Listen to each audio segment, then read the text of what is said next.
concern mo sa hair mo today? Gusto ko na siyang i-refresh and then i-tone down. Okay, ito tone down. Gusto mo ba yung pagka-tone down niya is low maintenance? Opo, ganun. So, hindi na tayo maglalagay ng bleach doon sa regroot mo. Kasi medyo mahaba na yung regroot mo para may dimension siya. Para hindi ka na mag-worry pag nagla-lighting siya. Kasi yung tina-target natin is maging low maintenance siya. Okay, are you ready? Yes, ready. Okay, ready.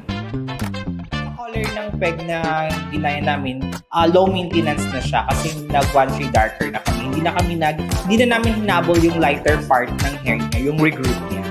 That's why nag-color na kami ng roots to ends na siya.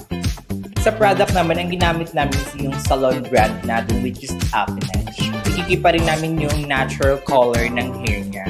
Gumamit ako ng 10.0, then 10.18, then nagpatak ako ng 1.221 para ma-utilize yung yellow at yung copper na shades ng hair niya.